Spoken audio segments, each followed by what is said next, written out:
This is a trick that I learned years ago while working sound and staging. We dealt with a lot of ratchet straps.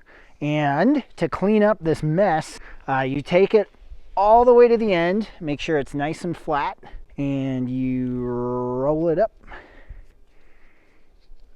about that big around in a loop. It's like a finger's length or so. You can roll it, roll it, roll it.